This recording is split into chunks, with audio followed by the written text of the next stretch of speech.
Hi everybody, this is Deepak Jain. I'm the co-founder of the Fragrance People. Coach या कोई trainer नहीं हूँ मैं कि मैं आपको कहीं से पढ़ के बता रहा हूँ. I will share my real information with you, क्योंकि हम डे एंड नाइट में यही कर रहा हूँ. तो आई शेयर रियल चैलेंजेस क्या आते हैं, रियल सोल्यूशन क्या किस तरह से निकालते हैं. That I would like to share with you. काम करना है बायर के साथ में. ये नहीं कि अपने एक्सपोर्ट कर रहे हैं तो सब कुछ बड़ा नीट एंड क्लीन ही रहेगा हमेशा. अपनी जो होता है ना कॉमन सेंस और ड्यू डिलीजेंस, कभी भी आप डील कर रहे हैं किसी बाहर की पार्टी से, उसे चेक कर लें कि ऐसा तो नहीं है वो फ्रॉड है कोई. स्पेशली होता है अफ्रीकन कंट्रीज़ में कई बार ऑर्डर्स आ जाते हैं वहाँ से हमें, जो कि फेक ऑर्डर्स होते हैं. कहते हैं आप आइए हमें डील साइन करनी है आपसे, आपको स्पेशली खुद आना पड़ेगा, उसके लिए बड़ा ऑर्डर भेज देते हैं. तो हमको ऑफकोर्स वो पता चल जाता है कि ये फ्रॉड ऑर्डर है, क्योंकि ना उन्होंने कोई कॉस्टिंग ली हमसे, ना कोई नेगोशिएशन करी, ना कोई सैम्पल्स चेक किए. हमारे पास स्ट्रेट अवे ऑर्डर भेज दिया इतना बड़ा. कहते हैं आप आ जाइए हमारी कंट्री में, हम आपसे डील साइन करना चाहते हैं इतने $1 मिलियन की. तो बड़ा ध्यान से काम करना पड़ता है इसमें. देख के सोच समझ के बेसिक कॉमन सेंस अपनी हर जगह यूज़ करें. ये मेरा आपको एडवाइस है. एंड दूसरा है कि डॉक्यूमेंटेशन. थोड़ा डॉक्यूमेंटेशन कुछ कंट्रीज़ में होता है, जैसे कुछ कंट्रीज़ हैं जैसे साउथ अमेरिका, लैटिन अमेरिका, वहाँ डॉक्यूमेंटेशन रिक्वायरमेंट्स बहुत ज़्यादा हैं, क्योंकि वहाँ ड्रग्स वगैरह का भी रहता है. तो इसलिए गवर्नमेंट की कुछ स्पेसिफिक रिक्वायरमेंट्स हैं, तो वो आप पहले ही चेक कर लें. इससे पहले ऑर्डर एक्सपोर्ट करें या एक्सेप्ट करें, पहले ही चेक कर लें उस कंट्री की डॉक्यूमेंटेशन रिक्वायरमेंट्स क्या हैं और क्या आप मीट कर सकते हैं कि नहीं कर सकते. ये बहुत ऐसी चीज़ें मांग लेते हैं आपसे जो कि शायद डिफिकल्टी हो आपको, डिपेंडिंग ऑन योर प्रोडक्ट. कुछ वाइल्ड लाइफ का सर्टिफिकेट चाहिए, कुछ स्पेशल सर्टिफिकेट चाहिए, ऐसा जिसके लिए इम्पॉसिबल कुछ नहीं, बट आपको बहुत ज़्यादा मेहनत हो जाए या बहुत ज़्यादा आपको उसमें खर्चा हो जाए जो आपको पता ना हो. तो अपना रिसर्च कर लें डॉक्यूमेंटेशन के रिगार्डिंग, बायर कैसे हैं. और तीसरा जो होता है एक वो होता है डिलीवरी टाइम. देखिए कई बार होता है बायर पूछता है मुझे जल्दी चाहिए, आप बोल देंगे ठीक है हम आपको ऑर्डर लेने के लालच में कई बार लोग उल्टा फुल्टा टाइम कमिट कर देते हैं.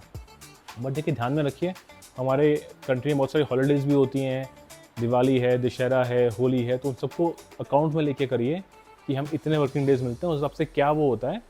क्योंकि मैं कई बार बायर से बात करता हूँ, वो बताते हैं कि इंडिया में हमें दिक्कत ही आती है, कभी हम कुछ चीज़ पूछते हैं सप्लायर से, एक्सपोर्टर से, मना कभी नहीं करते. They never say no, they always say yes, और बाद में हमको मना कर देते हैं ये दिक्कत है वो दिक्कत है. वो कहते हैं हम प्रेफर करते हैं ऐसे लोगों से काम करना जो हमको पहले ही बता दें कि नहीं ये पॉसिबल नहीं है, ये इसके लिए इतना टाइम चाहिए हमको, इसके लिए इतना टाइम चाहिए. तो they trust to and they want to work with those people more, जो कि उनसे ट्रांसपेरेंसी रखें, शेयर करें. ये नहीं है कि हर चीज़ में आप बोल देंगे no problem no problem. They say that whenever there is no problem too many times, that means there is a problem. तो इसलिए जेन्युइनली काम करें, तभी आप लॉन्ग टर्म काम कर सकते हैं. और जो भी चैलेंजेस हैं हर चीज़ का सोल्यूशन है. देखिए मेरा मानना है हर चीज़ का सोल्यूशन है. तो सोल्यूशन नहीं है वो चैलेंज है नहीं है और प्रॉब्लम है ही नहीं. तो इसलिए let us work step by step and honestly, ताकि हमारी कंट्री का नाम भी रोशन हो और लोग इंडिया को एक अच्छे उससे देखें. कई बार एक जो इसमें लोगों का क्वेश्चन आता है कि हमने एक्सपोर्ट कर दिया बट रास्ते में डैमेज हो गया, कुछ माल डूब गया या ख़राब हो गया, तब क्या करें हम. या बायर ने मान लीजिए आपने एक्सपोर्ट किया, बायर की कंपनी ही बैंकरप्ट हो गई, तब तक आपकी शिपमेंट पहुंची, डिफरेंट कंट्री में है, 1 महीना लग गया आपको पहुंचने में, तब तक पता चलता है जी कंपनी ने बैंकरप्सी फाइल कर दी. तो आप क्या करेंगे. तो ये बड़े वैलिड वो हैं, ये बड़ी रिस्की चीज़ें होती हैं बड़ी. ये एक्सपोर्ट रिस्क के अंदर आ जाता है. तो इससे हम कवर, हमें कई भी रिस्क होता है तो हमें उसे कवर करना चाहिए. जैसे फॉर एग्जाम्पल हम बात करते हैं अभी डैमेजेस की, तो हमेशा एक इंश्योरेंस कंपनी इंश्योरेंस कवर देती है हमें, which is called warehouse to warehouse. तो हमारे वेयर हाउस से निकलने के बाद जब तक वो बायर की वेयर हाउस नहीं पहुंचता, तब तक पूरा जो प्रोडक्ट्स हैं सारे कवर्ड हैं. उस बीच में कुछ भी होता है, फॉर एग्जांपल मैं आपको बताता हूँ, एक हमारे साथ हुआ था.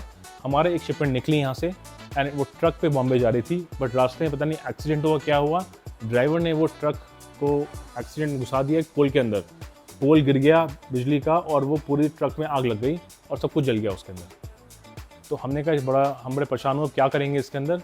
बट फॉर्चुनेटली क्योंकि हमने इंश्योरेंस कवर कराया हुआ था, इनफैक्ट 2 कवर, बायर जो था उसने भी कवर किया हुआ था हमारी फैक्ट्री से लेके अपने वेयर हाउस तक, और हमने भी कवर किया हुआ था अपने वेयर हाउस से बायर के वेयर हाउस तक. तो दोनों इंश्योरेंस कंपनीज ने मिलके क्लेम रिफंड कर दिया बिना किसी इशू के, क्योंकि ये वैलिड वो था, कोई ऐसा फ्रॉड नहीं था इसके अंदर कुछ भी. तो अब जेन्युइनली कुछ ऐसा होता है तो हर चीज़ के आप प्रॉपर कवर लेके रखें. उसमें थोड़ी सी कॉस्ट आती है, बट उसमें हम कंजूसी ना करें. जो कि अब लॉन्ग टर्म काम करना है तो उसी तरीके से करें. फिर जैसे हम बात करते हैं पेमेंट की, ऐसे ही हुआ कई बार हमारे पास कि हमने यहाँ से शिपमेंट भेजी, बट वहाँ जब शिपमेंट पहुँची उससे पहले ही बायर ने या पहुँचने के बाद वहाँ पे बैंकरप्सी फाइल कर दी. उस सिचुएशन में क्या करें हम. तो इंडिया में ये एक कॉमन प्रॉब्लम है एक्सपोर्टर्स के साथ में कि ये रिस्क किस तरह कवर किया जाए. तो इसके लिए गवर्नमेंट ने एक गवर्नमेंट ऑर्गेनाइजेशन बना रखी है, उसका नाम है ECGC, export credit guarantee corporation. तो ये जो कंपनी है, it is a government enterprise, ये आपके रिस्क को कवर करते हैं. जब भी आप एक्सपोर्ट करें उसका एक पॉलिसी ले लेते हैं हम उनसे पूरे साल की, हम we take the entire policy for the entire year. कहीं भी कोई ऑर्डर आता है हमारे पास, हम पहले इस कंपनी को भेज देते हैं, देखिए ऑर्डर आया हमारे पास इस बायर से, क्या हम ऑर्डर ले लें ये? तो अपने रिकॉर्ड चेक करके बताते हैं ठीक है हमने फाइनेंशियल कंडीशन चेक कर ली है इसकी, आप ये ऑर्डर ले सकते हैं। या फिर वो बताते हैं नहीं जी आप ये ऑर्डर नहीं ले सकते, हम इसका अंदर रिस्क कवर नहीं, हम सजेस्ट करते हैं आप ऑर्डर ना लीजिए, क्योंकि कंपनी ऑलरेडी फाइनेंशियल कंडीशन ख़राब हो रही है, क्योंकि वो इंटरनल अपना क्रेडिट चेक कर लेते हैं वो लोग। और एक बार उन्होंने ओके कर दिया, फिर आपने शिपमेंट भेजी, फिर आपको कोई रिस्क नहीं है।